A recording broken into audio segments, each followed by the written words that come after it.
So I covered the Iryna Zarutska murder on Sunday, but a lot more has come out since then, including disingenuous shit cunt journalists trying to cover it in the way that propagandists do. If someone is unfit to stand trial, then they should be detained in an asylum, and if they say they got better, they should stand trial for the previous crime. Agreed. Agreed. I just think we have had a soft on crime restorative justice mentality for way too long. It clearly doesn't work. And I no longer care if someone wants to plead insanity when they commit a heinous crime. If you have murdered someone, if you've attempted to murder someone, if you've raped someone, if you've done something to a child, I don't really care if you want to plead insanity. If you are too insane to understand how those actions are wrong, you don't belong in society. And I don't want to waste our tax dollars keeping you alive for the next 70 years. So going over some of the updates we have in the Iryna Zarutska situation, CNN's reaction segment tonight about the horrific murder of Iryna Zarutska was to express sympathy for the suspect and harshly criticized social media pundits. Van Jones decided to weigh in, criticizing Charlie Kirk due to alleged racial hate mongering.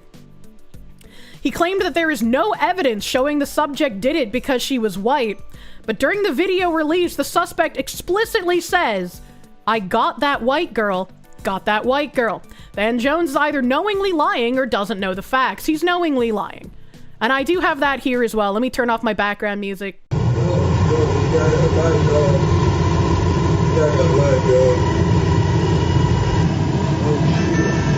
And he says it right there. It's right here when he walks down. Why assume incompetence is mutually exclusive with malice when it comes to CNN? I mean, fair point, but these are the propagandists that literally told you it's our job to tell you what to think. I do not believe for a second that anyone working at CNN is just some gullible retard. I believe they maliciously lie. Voters once they called attention to it. So certain people have been looking for an opportunity to find a case like this, to make a point like this. I want to play, this is Charlie Kirk. People have been looking for a case like this to make a point like this. You mean like that black guy who used a mask of a white guy to kill his fucking unsuspecting people?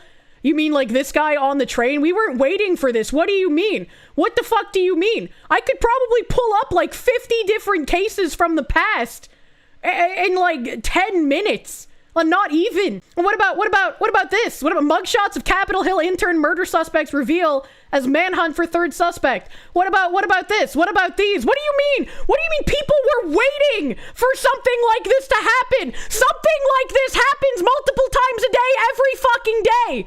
And most of the time we don't hear about it because the media needs things to fit their weird fucking nonsense shit. Yesterday I was so exhausted with this shit. Pint-sized, I don't know why they said that. Auburn veterinary professor hacked to death by fiend. Fiends could be here while walking her dog in the park. Wow, I wonder where's the... Okay, all right, people were waiting for something like Iryna to happen? They were waiting for it to happen? How disingenuous can you fucking be? Absolutely fucking maddening that they would use that language. You do not hate journalists enough. You do not. Holy shit. Where was I in my tabs? I just got so fucking mad. I didn't even need to look anything up. I already had the tabs fucking locked and loaded. Jesus Christ. Why he says this hasn't gotten a lot of attention. A white Ukrainian refugee was murdered just because she was white. Everybody knows that, obviously. Calm down. You're telling me to calm down when we literally have white people slaughtered for being white for decades now, but if you call out that it's a racial thing, you're a racist, you're a bigot, you're a white supremacist for not wanting people to be murdered because of the color of their skin. You're gonna tell me to calm down? Holy shit. If a random white person simply walked up to and stabbed a nice law-abiding black person for no reason, it would be an apocalyptically huge national story. Yeah, considering we had an actual criminal who overdosed on fentanyl and we had multiple cities burned down over that, yeah, if it was an innocent black man getting stabbed, it would be apocalyptic. Are you kidding me? used to impose national sweeping political changes on the whole country. Instead, Megan Basham, no one seems to care when a white woman gets stabbed to the death. Wow. Yeah, all of those people with those Ukraine flags. How much do you care about the Ukrainians now? She literally fled a fucking war zone and didn't understand you had to be alert on American transit in public and got murdered for it. And unironically, you need better situational awareness to live in an American city than to live in an active fucking war zone. And that's absurd. He said white a lot. Well, we are talking about it here. He said white a lot. I hate these people, and I wish we could still tar and feather them. So I guess True. I don't think that's fair. Look, being in the system, because I have represented people who are mentally ill, and here's the balance. The balance is taking away people's freedom. He has 14 prior arrests. He should not have had freedom. What the fuck do you mean? I commented this on fucking Jeremy Kaufman's tweet before, but in the 90s, Clinton was all for a 3 strikes rule. You get 3 federal crimes and you're fucking out. And I think states should adopt this as well. 3 any kind of serious crimes, you're fucking gone, brother. You're done. 14 is absurd. 14 is prioritizing this creature over the safety of everyone involved. And like, what about that black woman who was murdered a couple of days ago as well? What about that black woman who was murdered by an illegal immigrant who also had a really long fucking rap sheet? Why are we letting criminals out anywhere? It's insanity. Even now people are saying 3 strikes is too few. I really hate this culture that far leftists have created of prioritizing and elevating criminals on a pedestal Versus evaluating their mental illness. In New York City, there are a lot of programs for people who are mentally ill, but they have to want to be there. Yeah, and it's I don't care if he wants to be somewhere or not. 14 prior arrests. He shouldn't have been on the fucking street. I don't give a shit about his freedom. He's lost the right to it. I don't give a shit about anything about what he feels. He lost that right way before he even took someone's life. But now he might as well be nothing more than a fucking animal. 3 strikes is wild. You get 1 oopsie doopsie and then you go to the slammer for life. I say 3 because I don't want people to be like, well, you got caught shoplifting a candy bar. It's 1 strike. You know, I don't want people to go that direction. It's super about difficult forcing them to be there. when you are mentally ill, you have a hard time knowing that you are mentally ill. But When you are mentally ill, you have a hard time knowing that you're mentally ill is not an excuse for murdering someone because they're white on the train. We are 1 minute and 14 seconds into this, and they're not even talking about the victim. They are crying their crocodile tears over a criminal with a long rap sheet who just murdered a woman. These people, every single one of them in this room, they hate you. And if you die, this is how they will talk about you too. also, I mean, people like Charlie Kirk, Van, they've been looking for opportunities to make this some sort of like reciprocal George Floyd situation. No. The reciprocal George Floyd situation would have been Tony Timpa. But I bet you don't even know that fucking man's name, do you? You dumb whore. And that's the part that I think he's almost giving away the game. And it's sad to see a lot of people going along with it. You know, let me just say a couple of things. One is, I mean, what happened to that young woman was horrible. And it's everybody's nightmare if you're in any public space. It's everybody's nightmare. It was horrible, but what about that man's freedom? Oh. Subway, whatever, that something bad's going to happen to you or somebody you care about. So it does strike a chord. We don't know why that man did what he did. We don't know why that man did what he did. Yet we have video of him saying, "Got that white girl."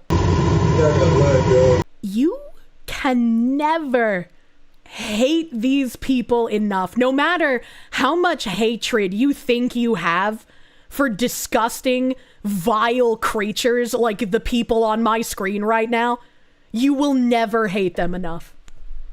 They think they have the right and the authority to rule over you. And if you disagree with them, you're just an idiot.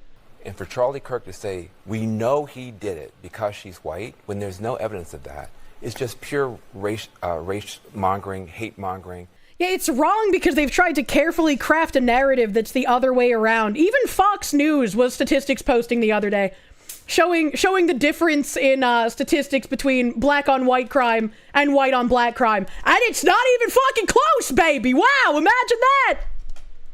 That if something like that had happened the other way, there would be sweeping changes imposed on society. There would be. Where is the George Floyd Policing Act? It didn't pass.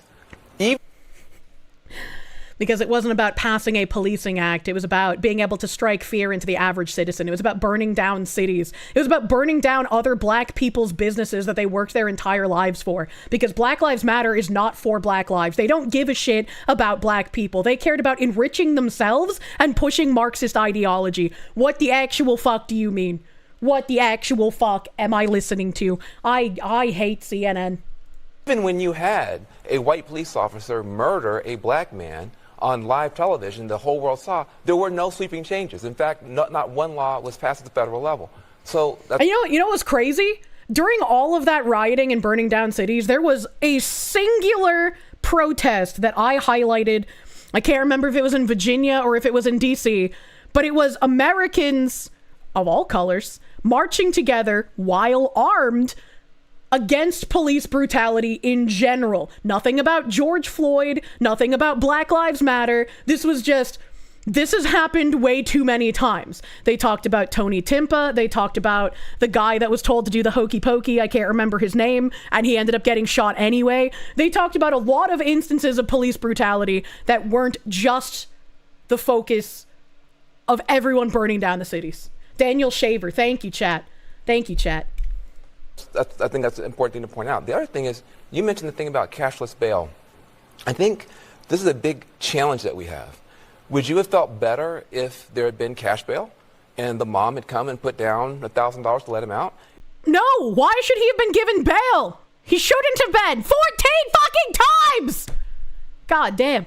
It's not about cashless bail or no cashless bail. It's about the fact that we don't know how to deal with people who were hurting in the way this man was hurting. Hurt people hurt people. What happened was horrible. Hurt people hurt people.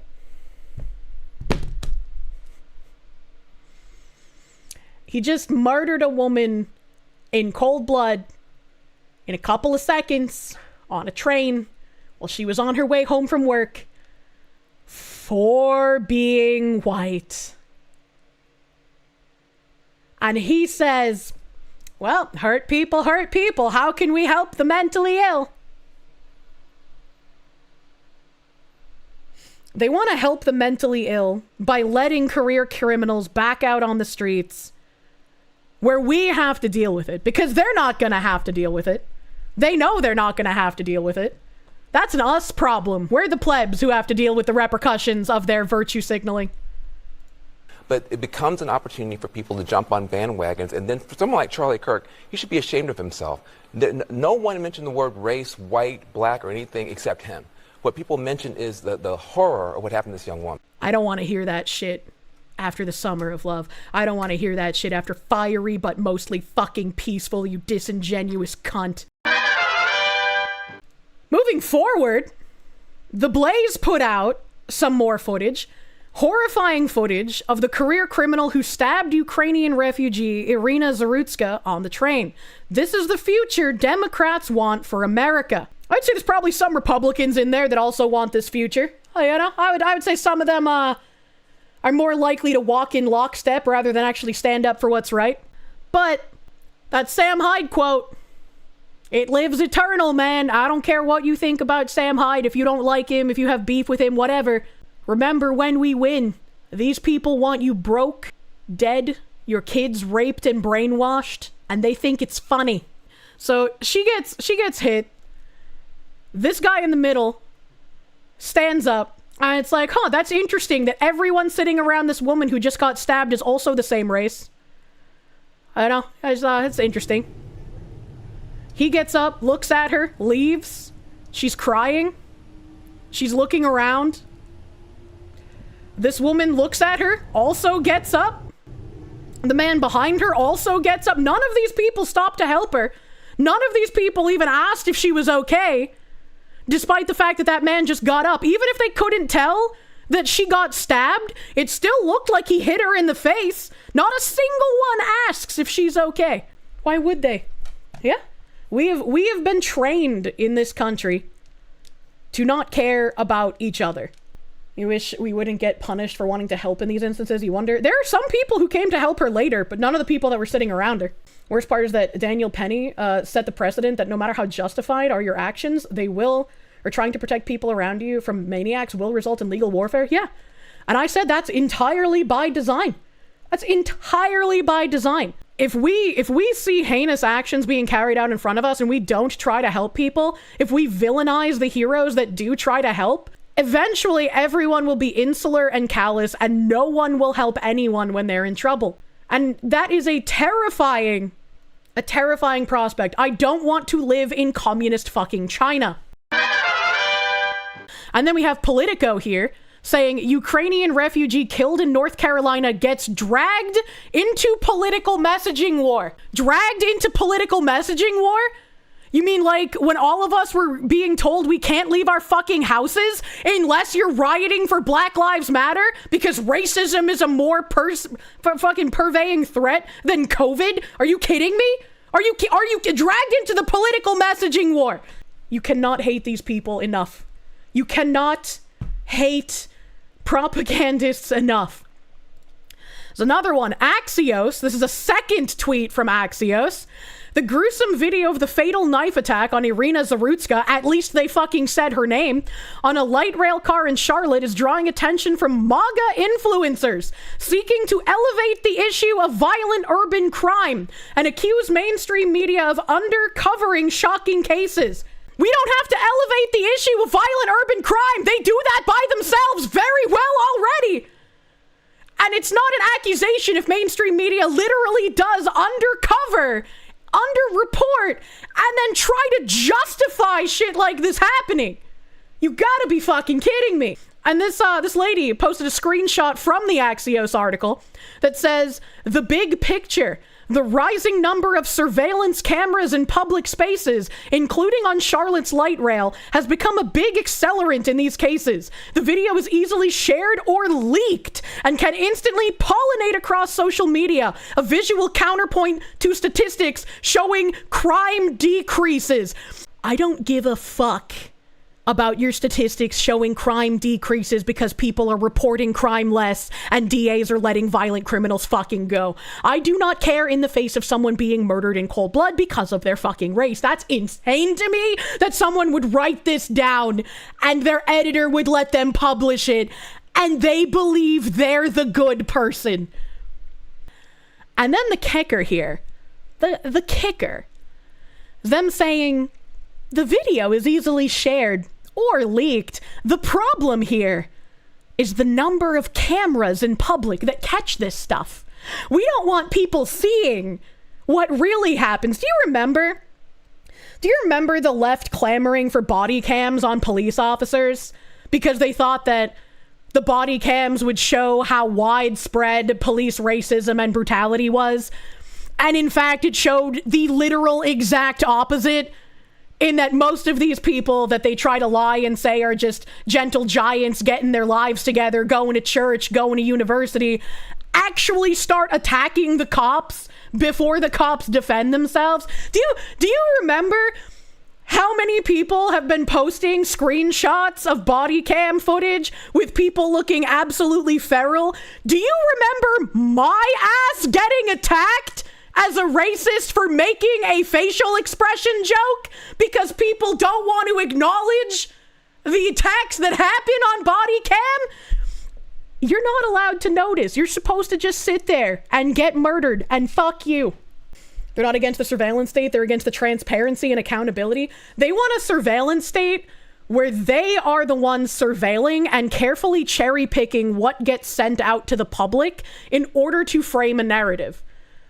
The unfettered surveillance, the amount of people with phone cameras, the amount of security cameras that aren't closed access, Allow everyone to see what's going on.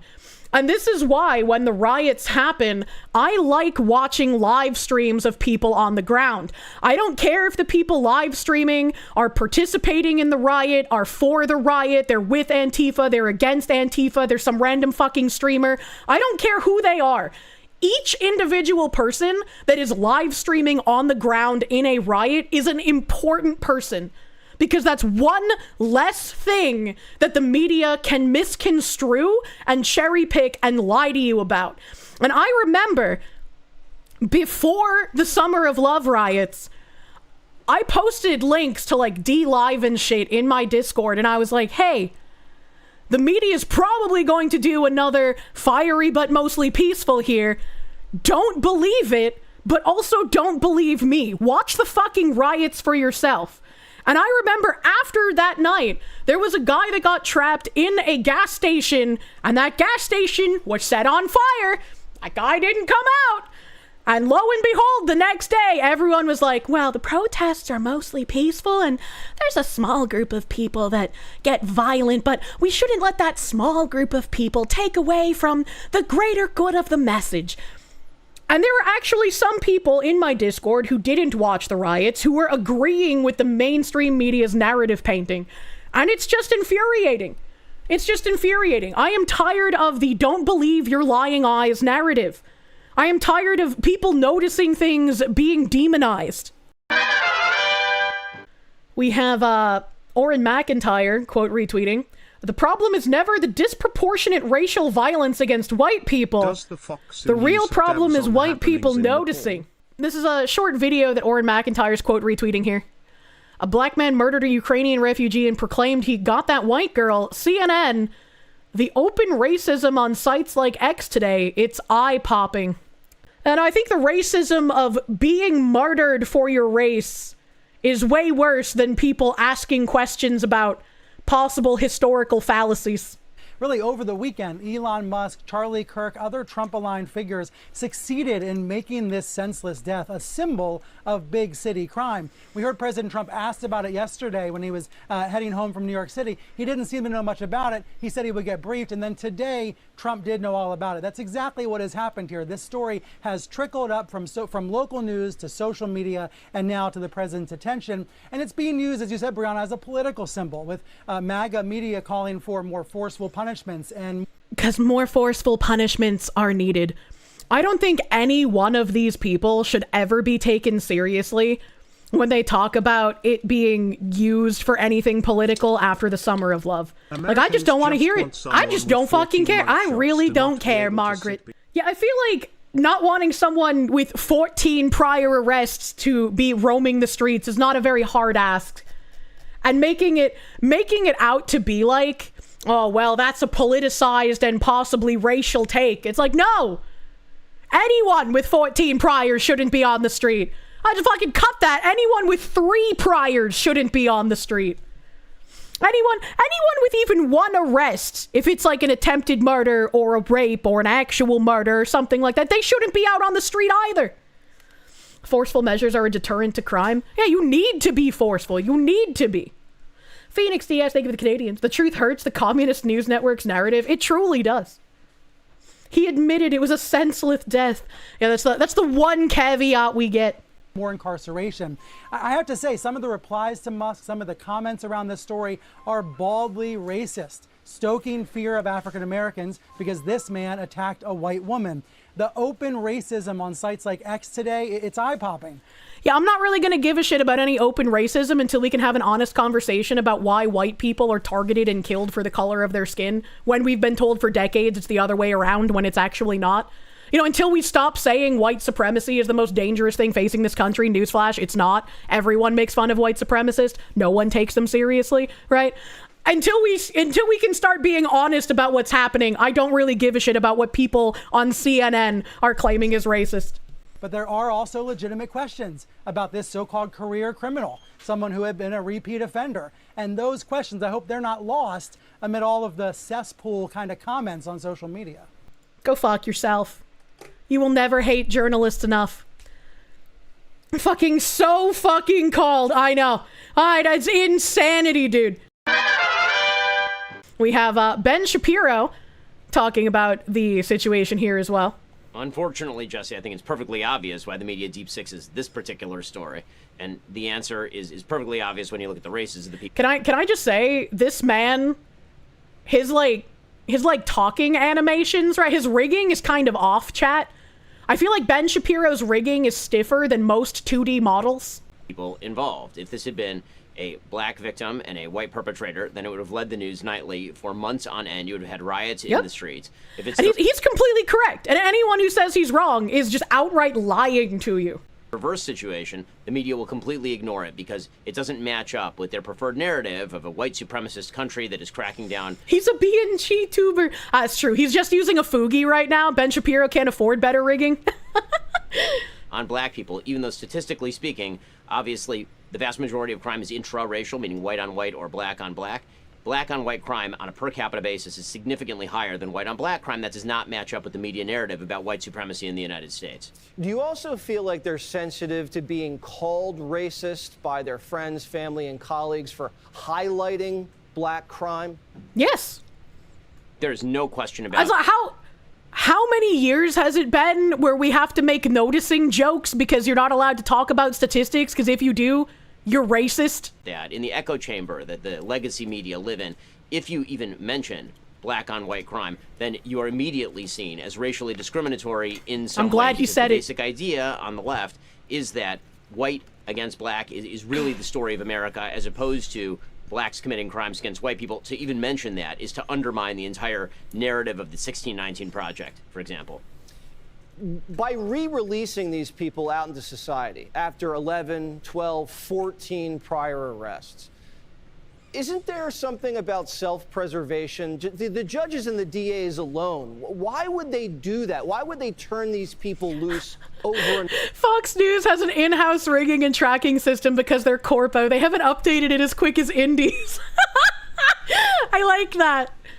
Over again. It's ideologically horrific. You know, I have a book called Lions and Scavengers about the mentality that suggests that if somebody is acting badly, they must be a victim. And that is the mentality that undergirds all of this. When you hear the mayor say that you can't incarcerate your way to safety, that is precisely wrong. You absolutely 100% can incarcerate your way to safety. You can incarcerate your way to safety, but you can't rehabilitate everyone. So at some point, some of these incarcerations are a waste of tax dollars. We do not have an under-incarceration problem in America. We have an under-incarceration problem. We need these people locked up for longer periods of time. This particular person should have been involuntarily committed for mental illness. He had violent schizophrenia, or he should have been in prison. I would have said that he should have been involuntarily committed for schizophrenia after the first arrest, maybe the second. Once you start getting up to like 5, 8, 10, 14, involuntary commitment is no longer on the table. He just needs to be taken out back. Like there's just, it's done. It's over. He's been given too many chances. He will never rehabilitate. He will never reintegrate. He will never be able to live in civilized society. It's just not going to happen. It's like the banks. If you have 1 felony arrest, that's a me problem. If I have 14 felony arrests, that's a you problem. Yeah, and I agree with all the people saying don't just focus on the criminal. Focus on the cops who don't arrest. Focus on the DAs that drop the charges. Focus on the activist judges. All of these people need to be held accountable. And like that story we were reading earlier, where the sheriff is just like, look, man, I tried getting this dangerous guy off the street, and they just let him go. They just let him go. So I'm going to release the video showing everyone how dangerous he is. So in a lot of cases, the police want to do their jobs. They want to get people off the streets, but the DAs and the judges don't fucking let them. They just release everyone. Apparently this is, he almost slipped in public. Murdered savagely on a subway, just trying to get home from work? Fleeing war only to run into a Democrat war zone here in our country. That monster, 14 prior arrests, murdered. He's got the same kind of anger that I had in my voice when I was reading that fucking CNN shit earlier. Holy shit. Miller, my man. Punished Miller if he had actually said it, man. I quote retweeted Nick Sotor here saying, Greg GutFeld destroyed Brian Stelter for saying Iryna Zarutska's killer was mentally ill. used as a cover for criminality. When a thug targets a woman, that is not insane. He knows she's weaker. Yep. When he comes from behind with a knife, that's not insane. He minimizes her ability to inflict harm on him. Yep. When the thug flees, that's sane because he knows if he stays, he'll be arrested. So what would be insane would be if he were to face off against a man without a weapon, somebody like a Tyrus. That would be insane. You'd go, okay, that's crazy. But almost all of these people that do this stuff, they go after women. That is not insane. That's self-preservation. This is not insanity. It's an evil mind. And it's an evil mind that is somehow excused in a culture that weaponizes victim status. In this case, mental illness. And what him saying that they purposefully go after women because women are weaker and easier targets, and it's like a self-preservation thing where they get to act out their deranged murder fantasies on someone who can't really inflict much damage on them, made me think of a story that I haven't been able to cover yet, where a woman got executed on the street in broad daylight in Philadelphia. I had that open in a tab over the weekend, and I just did not have time because there was so much other shit to get to. It's fucked up, and it's fucked up that there's so much shit that I can't even cover all of the fucked up shit.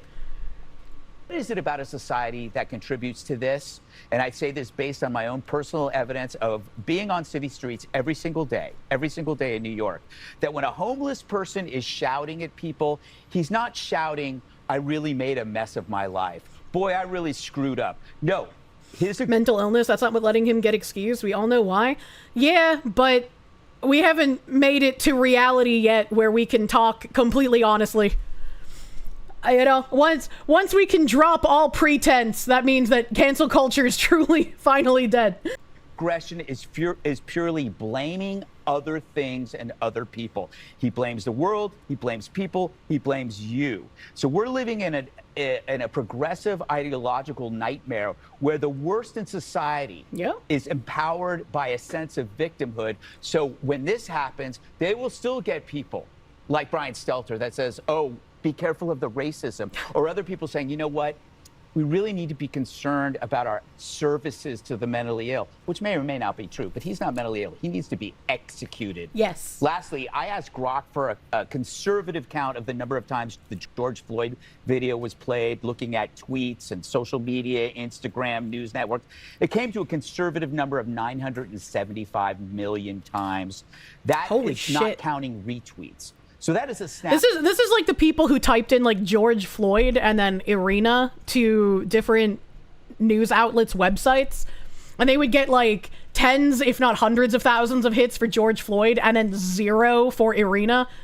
And it's like you can't really bitch and moan about how people complain about the mainstream media narrative when it is literally obvious before our eyes. Snapshot of this liberal disease, the hierarchy of problems.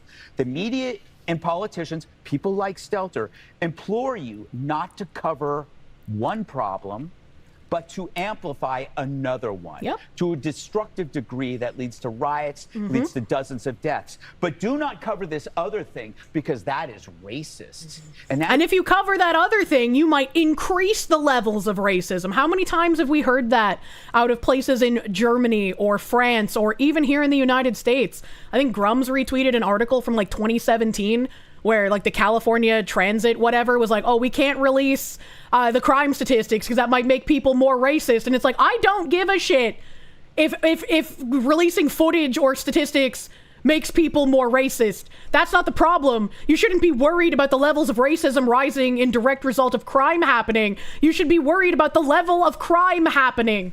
Let's not mention the fact that they misreport the races of offenders very often. I don't even know how we fix that. If races of offenders, and obviously now gender of offenders because some men are being marked as women, how do we fix that? How do we rewrite all of these databases correctly if they've already been fucked for who knows how many years? CNN accusing Trump of seizing on the moment after addressing the horrific slaughtering of Iryna Zarutska. Horrific new video of a Ukrainian refugee's murder caught on camera. It is absolutely horrific. Trump is now seizing on this to push his nationwide crackdown. Good. Would anyone disagree with The it? stories that matter. Anderson Cooper 360. Would anyone disagree with him cracking down on crime after watching someone get murdered in cold blood on a fucking public transit? You're kidding me, right? We have Megan Basham here, New York Times best-selling journalist. I don't know who she is. She's at Real Daily Wire, at Morning Wire, other words, Wall Street Journal, Telegraph, unabashed church lady. I haven't heard of this woman. But she says, another factor in the death of Iryna Zarutska on Charlotte's light rail, the left-wing MacArthur Foundation giving Mecklenburg County a $3.3 million grant to reduce the jail population, specifically as a part of racial equity aims. Like Soros's Open Society, the MacArthur Foundation incentivizes local municipalities to make residents less safe by leaving threats like DeCarlos Brown on the streets. And this is screenshots from cjs.mecnc, so for Mecklenburg, North Carolina, Safety Justice Challenge, supported by the John D. and Catherine T. MacArthur Foundation. In 2020, Mecklenburg County was awarded its second grant in the amount of $1 million from the MacArthur Foundation as part of the Safety and Justice Challenge to continue supporting the county's efforts to develop and implement strategies capable of positively impacting the main drivers of the local jail population. Develop and implement strategies capable of positively impacting the main drivers of the local jail population. What the fuck did they mean by this? What do they actually mean by that? In 2022, the county was awarded an additional $350,000 to ensure recent reforms were sustainable. This brings the total investment in Mecklenburg County by the MacArthur Foundation to $3.3 million. To continue safely reducing the jail population, the county plans to implement strategies aimed at addressing system inefficiencies, enhancing existing services, providing non-jail alternatives for defendants, and increasing community engagement in local justice system reform.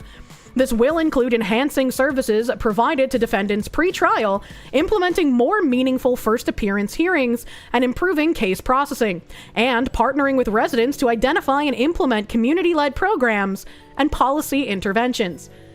So what I'm seeing here is that this is a foundation that spends money specifically to let criminals go in order to terrorize the regular non-offending population.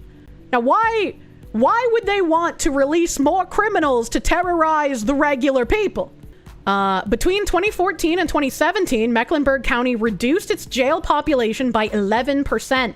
While these numbers are worthy of celebrating, Mecklenburg County's Department of Criminal Justice Services continues to search for ways to reduce the use of incarceration for defendants. I have a great idea, and it probably won't cost $3.3 million.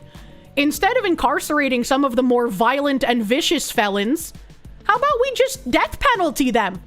How about that? I bet you'd even make money by doing that because you wouldn't be spending the tax dollars keeping them housed. I'm a genius.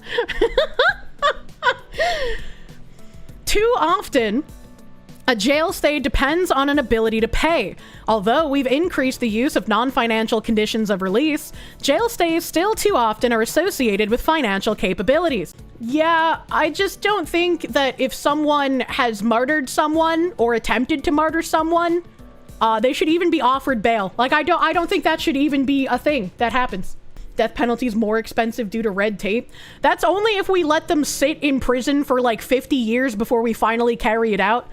If they're caught on video, if it's literally like, yeah, you fucking did that, there's no question, if it's on video, they shouldn't get the like 20, 30, 40, 50 years of sitting in prison while we deal with the red tape.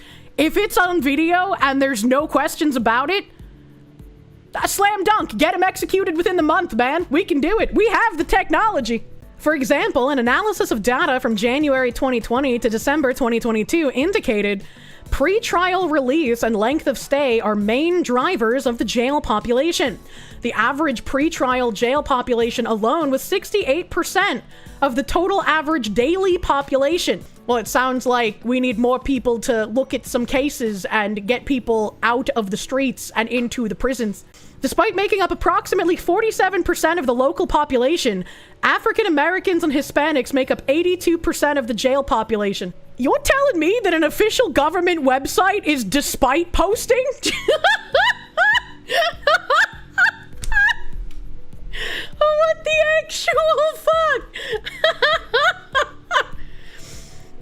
my god. And she has some more screenshots here that say implicit bias training. What the hell? Outcome: supported with an additional $1.3 million from the Safety and Justice Challenge, Mecklenburg County will continue to implement forward-looking, smart solutions to further reduce the local jail population by a total of 17% by December 2023. Oh boy, that was 2 years ago. I can only imagine how bad things are now. Mecklenburg County's Criminal Justice Services and Criminal Justice Advisory Group partnered with New York State Psychiatric Institute to create a comprehensive implicit bias training for criminal justice professionals. This training examines how unconscious or implicit biases can affect an individual's thought processes and decision-making in both subtle and overt ways. Implicit biases have played a role in the disparities we see in the criminal justice system today. You know, they're right. They're 100% right. Like all of the black DAs and the black judges giving leaner sentences to black people, or the fact that black juries will convict black criminals at a far lower rate than regular juries will just convict anyone. Implicit biases have played a role in the disparities we see in the criminal justice system today. Module 1 defines implicit bias, the role of schemas and heuristics in structuring our thought processes, and the impact of bias on criminal justice institutions. Module 2 discusses the influence of implicit biases on existing disparities in the criminal justice system, and ways in which we may begin to understand and address bias. Module 3 focuses on strategies to reduce implicit biases, with examples of de-biasing techniques that can be applied to your everyday work as a criminal justice professional. Funding for this training was provided by the John D. and Catherine T. MacArthur Foundation's Safety and Justice Challenge. And then this is a final screenshot she posted. Racial and Ethnic Disparities, or RED, workshop. The Racial and Ethnic Disparities Workshop partnered with researchers from the W. Haywood Burns Institute to analyze Mecklenburg County criminal justice data for disproportionately and disparities at the decision points of arrest, filing charges, and booking into jail. Damn, that's crazy. Donald Trump did address the issue here. He did address Iryna unfortunately being murderated for absolutely no reason other than the color of her skin. So let's listen to Trump here. And also, damn, man, I thought Obama looked bad after 8 years in office. Trump is exhausted and very orange. For far too long, Americans it's so low. To put up with Democrat-run cities that set loose savage, bloodthirsty criminals to prey on innocent people. True. Really, very, very innocent people. In every place, they control radical left judges, politicians, and activists. And they've adopted a policy of catch and release for thugs and killers. Sometimes don't even catch. In Charlotte, North Carolina, we saw the results of these policies when a 23-year-old woman who came here from Ukraine met her bloody end on a public train. And here's a picture of it. This is the picture of it. I really like his tactic of show instead of just talk. You know, like when he invited the South African president and he showed the video of all the fucking unmarked graves and shit. I like that he shows because the media will try to take him out of context. It's the same reason why I try my best to show absolutely everything that I talk about. Because I know, especially when it comes to like bridge stuff, if I even try to condense it, if I try to shorten it, if I'm like, oh, well, you know, I've shown enough evidence, so I'll just leave out this one thing because of time, people will jump on that and take it out of context or say that I'm lying. And so I love that he fucking shows the things that he talks about. So it can't be twisted. It can't be taken out of context. People can't lie about it. And this is a picture of the woman. They'll try, but it's much harder when he shows the evidence. Never had problems in life. With a magnificent future in this country. And now she's dead. She was slaughtered by a deranged monster who was roaming free after 14 prior arrests. We cannot allow a depraved criminal element of violent repeat offenders to continue spreading destruction and death throughout our country. We have to respond with force and strength. We have to be vicious just like they are. It's the only thing they understand. 24 of the top 25 most dangerous cities in America are run by Democrat mayors. 50 people were murdered in Chicago in recent weeks, with hundreds being shot. And it's time to stop this madness. The people of our country need to insist on protection, safety, law, and order. We have proven that it can be done because we did it right here in D.C., in District of Columbia. The capital of America was a bloodthirsty, horrible, dangerous place, one of the worst. And now it's a crime-free city, and we're going to keep it that way.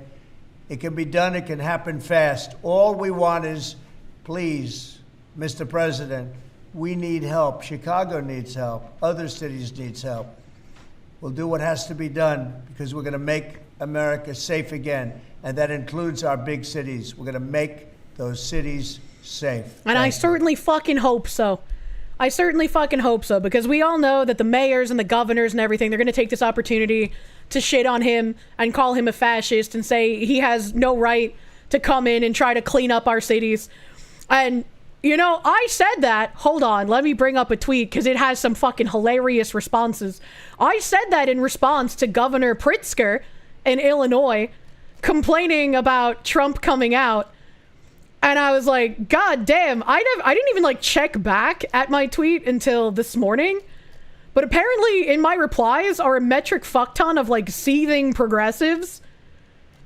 And it just blows my fucking mind that there are this many people who don't want crime in their city cleaned up. They would rather keep having their ineffectual fucking Dem leader because he's not Orange Man. I guess. I don't know, man.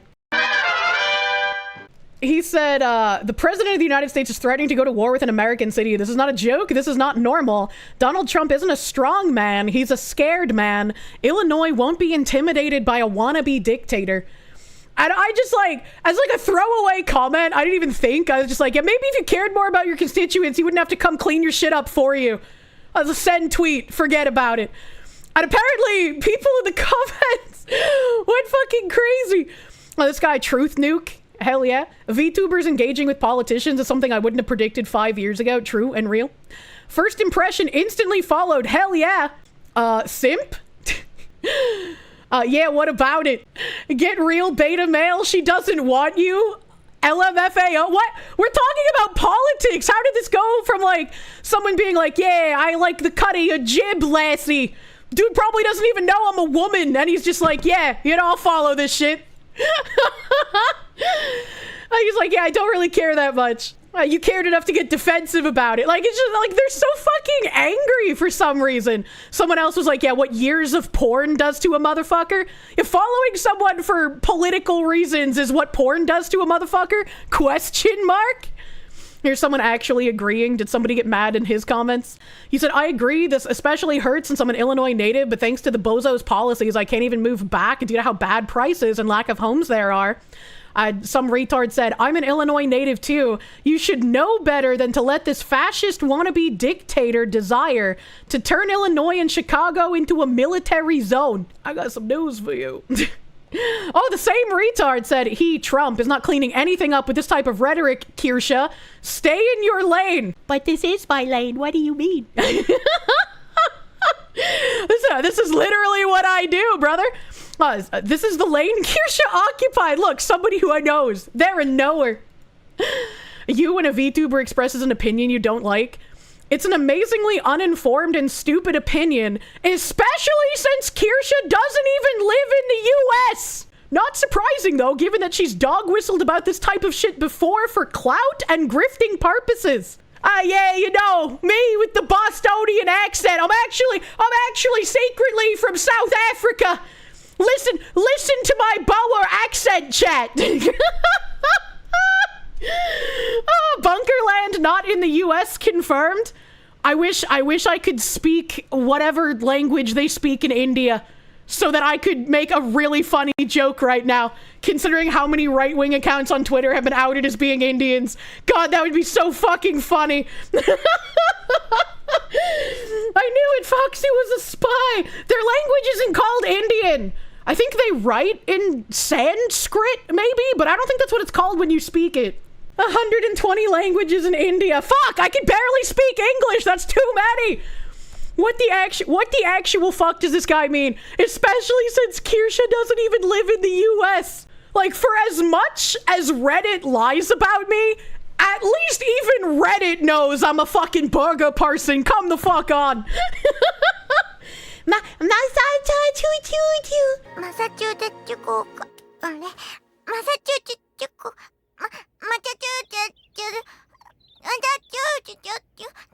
I love that.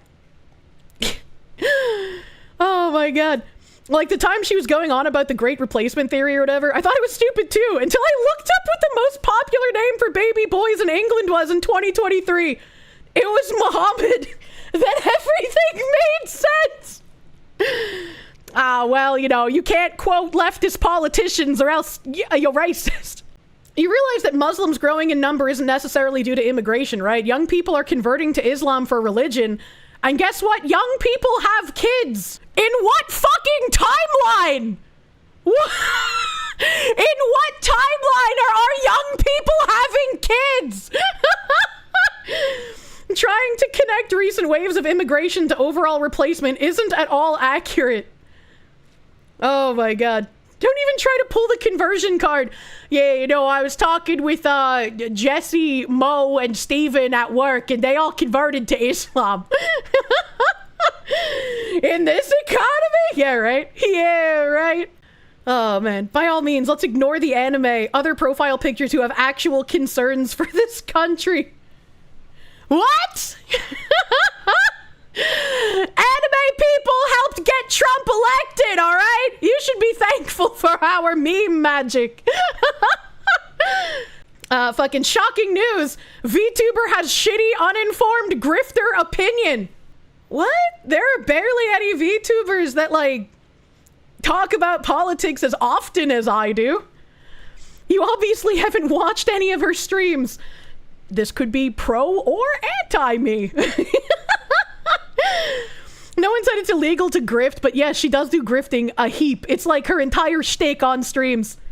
For someone who's been incredibly consistent since 2018, like, I can either be a grifter or I can be someone who believes in the shit that I say. It's not grifting if you believe I believe it. Like, I don't know, which one is it? Eternally online freaks. Can I grift harder? Yeah, you want me to grift you harder, chat? You want to be my naughty little pay piggies? You know, I could do that. Oh, someone else saying, fuck off, fascist. The last person to call her a fascist was outed as a pedophile rape fetishist. Yeah, you know, I got a pretty good track record of that. Oh my god, you wouldn't know what a fascist is if Hitler walked up to you and farted in your face, not the Hitler particles. Oh my god, the left is seething and this guy just got his popcorn out. Like, what is this? Stick to being a VTuber cat girl and stop with your sloppy ass takes. They're so awful, uneducated, and anti-American. First of all, I'm a fox. Second of all, my ass isn't sloppy. I have Dude Wipes Dumpkin Spice on the way, okay? I'm gonna get Lil Dude's Bubble Bum too. Fuck you, buddy. I like the minty fresh butthole. And it's not anti-American to want my American citizens to be safe from criminals, actually. I recognize Cunning Druger's name, and I'm not gonna click that even though I want to. If you were as smart as you thought, you would have known she was a fox. There are some people who unironically thought I was a rabbit, man. Oh my god. The anime profile picture is trying to give their opinion. Nobody cares. True and real. You are a disgrace for all VTubers, you fubicky cheap ripoff, fake VTuber political activist. It's me, Dollar Store Fubuki! One day, I will make retard noises with my one love, Sakura Miko. Are they getting you confused with Pippa, maybe? I mean, Asmongold did, so anything is possible. I don't know why they were seething as hard as they... Like, I've commented on other politicians' posts before, but I guess people in Illinois have, like, just drank too much of Flint, Michigan's water for some reason. I got no clue, dude. North Carolina lawmakers call for removal of judge after repeat offender caught on cam fatally stabbing woman on Charlotte light rail. Following the fatal stabbing of 23-year-old Ukrainian refugee Iryna Zarutska, all 10 Republican members of North Carolina's House delegation, led by Congressman Tim Moore, signed a letter demanding removal of Magistrate Judge Teresa Stokes. Officials said Stokes had released the suspect, DeCarlos Brown, a repeat offender, in January, with a written promise to appear in court despite his criminal history, which included at least 14 prior arrests for offenses such as possession of a firearm by a felon, robbery with a dangerous weapon, and physical assault. I cannot imagine being in front of a judge and the judge being like, "Oh, well, you're just a poor, misunderstood, mentally ill 14-time career criminal. I think I can release you on your own recognizance so that you have your freedoms, as long as you write me a nicely worded letter with your pleases and thank yous about how you're going to show up for your trial." Like, it's so fucking ridiculous, it might as well be in a cartoon. Brown is accused of fatally stabbing Zarutska on a Charlotte light rail in what authorities are calling a random, unprovoked attack.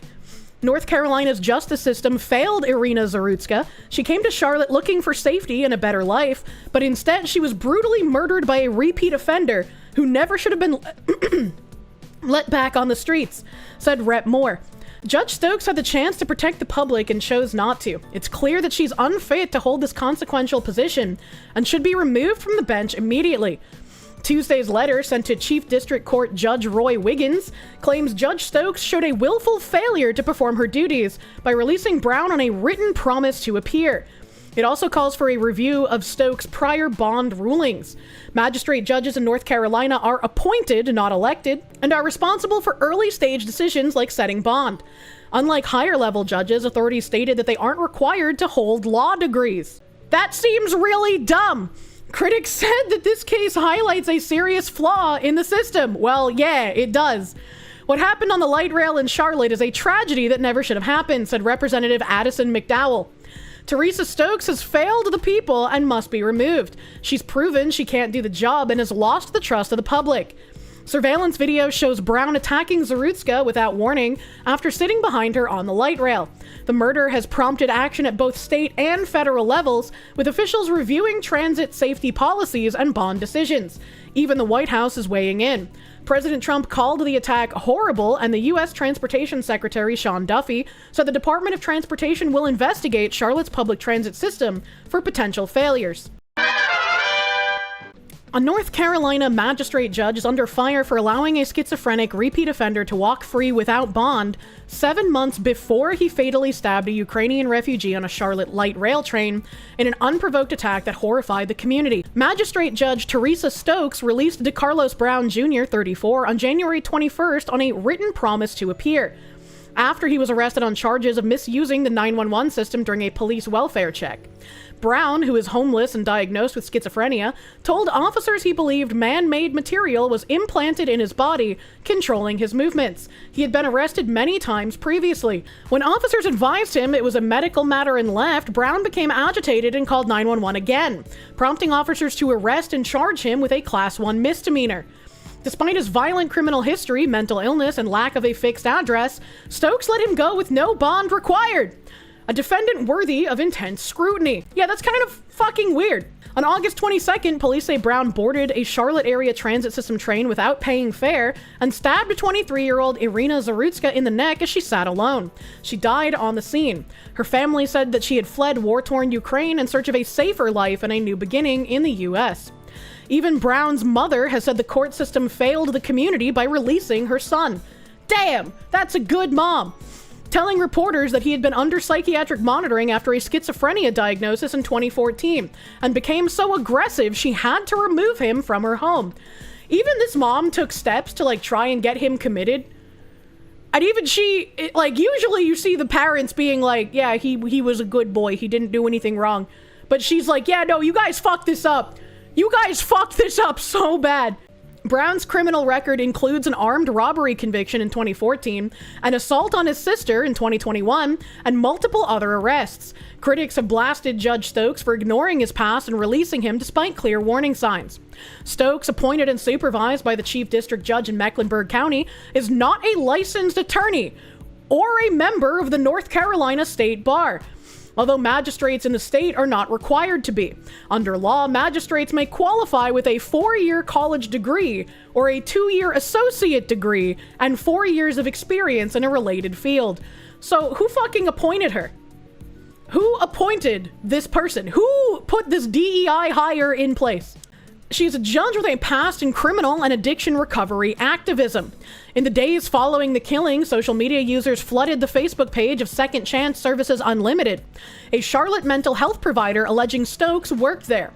The organization responded by stating, "This has nothing to do with us. This is a behavioral health clinic helping people in the community with substance abuse and mental health issues. Please stop posting on this page. We have nothing to do with the law."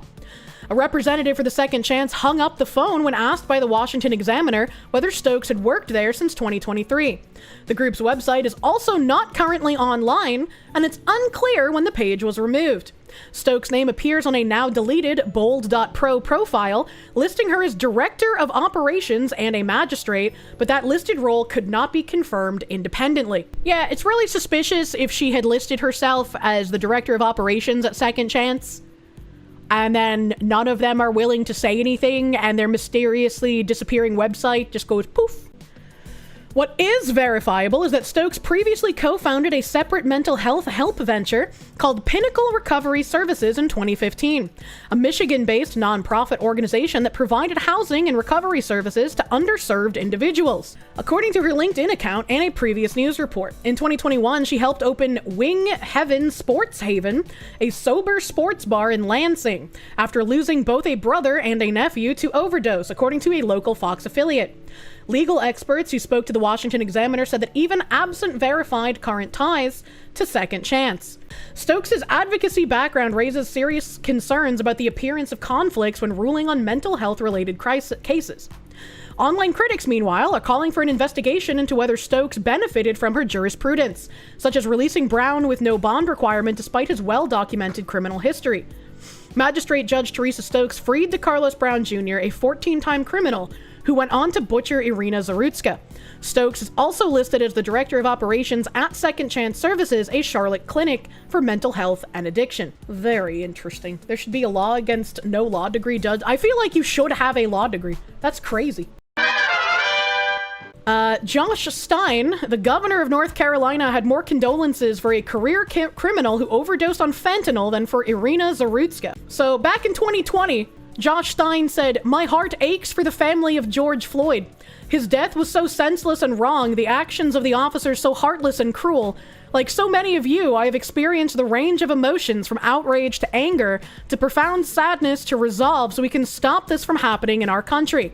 We must recruit public-spirited people into law enforcement, train them to de-escalate situations, monitor their performance, and hold them accountable for their actions. I thank the North Carolina Sheriff's Association for its statement on Mr. Floyd's death, describing the law enforcement conduct as unprofessional, egregious, and inexcusable. The sheriffs declare that this conduct cannot be tolerated and must be swiftly addressed by the law enforcement community and criminal justice system. I wholeheartedly agree. Our nation suffers from a legacy of racism that over generations has become institutionalized in our healthcare system, our economy, our educational system, and our criminal justice system. Each one of us must do our part to confront this stain, and that obviously includes law enforcement. Justice requires it." And then in the case of Iryna, Josh Stein said, "I am heartbroken for the family of Iryna Zarutska who lost their loved one to this senseless act of violence. I'm appalled by the footage of her murder. We need more cops on the beat to keep people safe.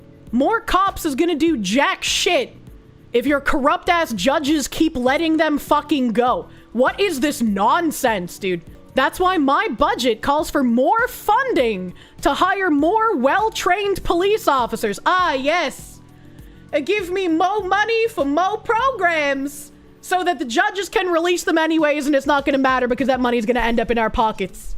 I call upon the legislature to pass my law enforcement recruitment and retention package to address vacancies in our state and local agencies so they can stop these horrific crimes and hold violent criminals accountable. Literally a whole lot of nothing, and literally a lot less heartfelt than what he said for George Floyd. A little interesting there. A little interesting. Ukrainian refugee Iryna Zarutska's father couldn't attend her funeral because of war with Russia. He had to stay back. The father of the Ukrainian refugee knifed to death on a Charlotte train had to miss her funeral in North Carolina because he's stuck at home due to Russia's invasion, inflicting yet another scar on a family that fled the war for the comparative safety of the U.S. Iryna Zarutska, 23, was buried in Charlotte on August 27th, but her father was unable to leave Ukraine because he is of fighting age and required to remain in the country while its war rages on. He had to stay back. He didn't come for the funeral, said a neighbor of Zarutska's family in Charlotte. He's still there for whatever the wartime rules are. Zarutska was stabbed to death on August 22nd while she rode a Charlotte light rail train home from work. Terrifying footage captured an agitated man sitting behind her unsheath a pocket knife and then plunge it into her neck without provocation. The suspect, 34-year-old DeCarlos Brown Jr., is a career criminal with at least 14 arrests for alarming and violent behavior to his name. The murder has left Zarutska's family reeling, especially since they fled to the U.S. to escape the violence at home in Ukraine. They're taking it really hard, the neighbor told the Post, explaining Zarutska's mother, younger brother, and sister also live in the U.S.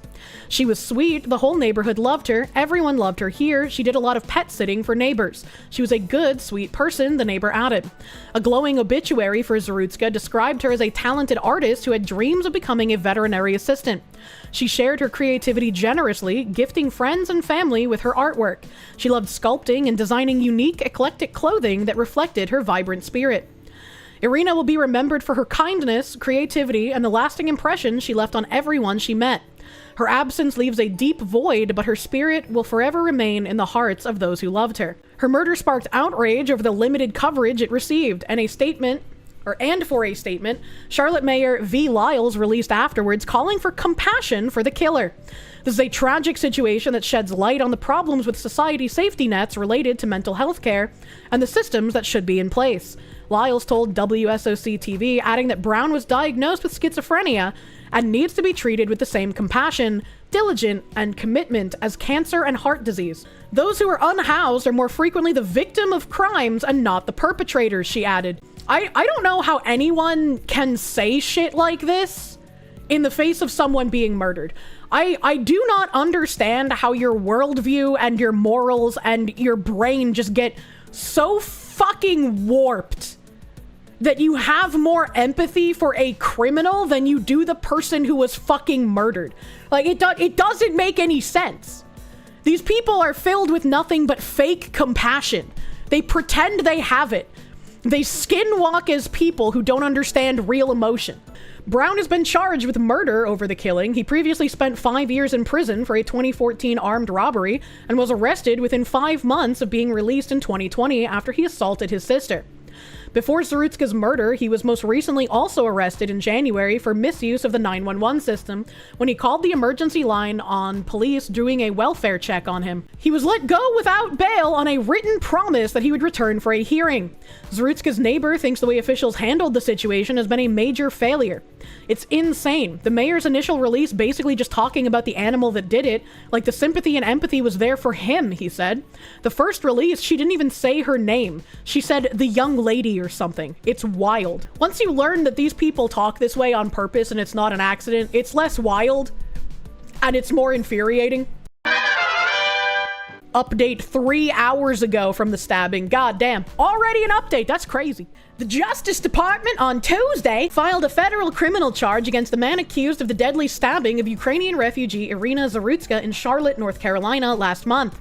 The Justice Department announced that the suspect in the attack, DeCarlos Brown Jr., is charged with 1 count of committing an act causing death on a mass transportation system.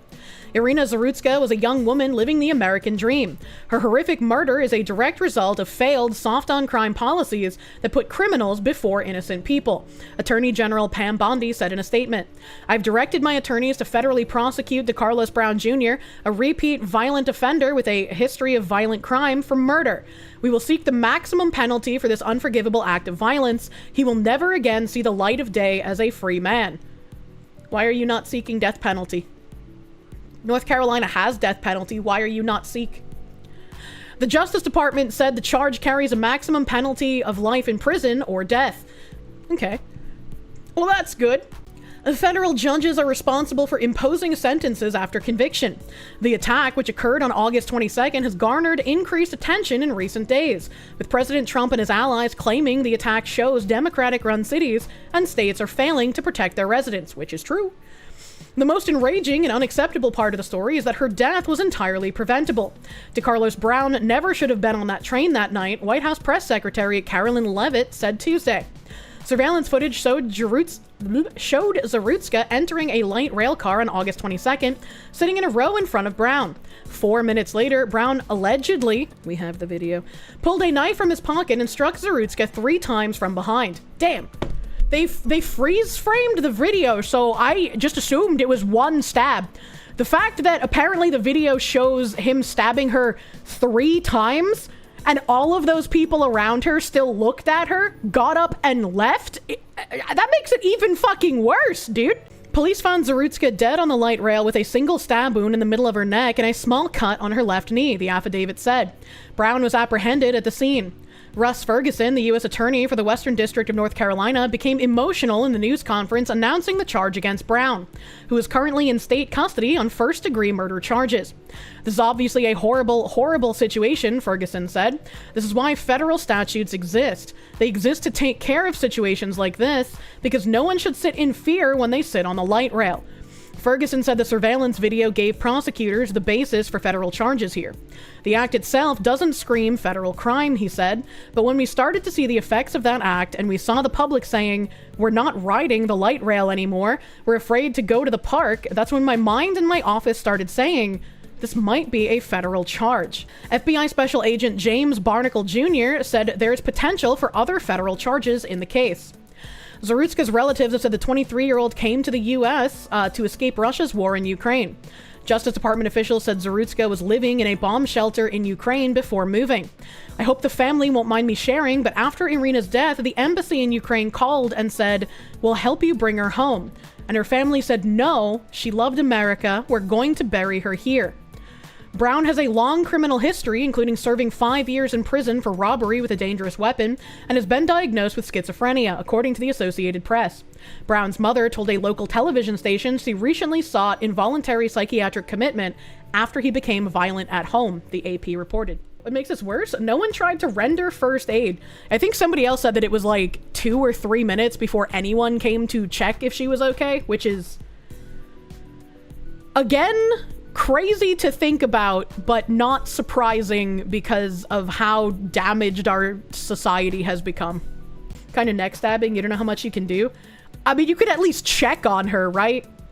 Right? But again, we live in a very sick society where people are encouraged to ignore their fellow man and not care about them in public. And I'm really sad that that's the point that we're at.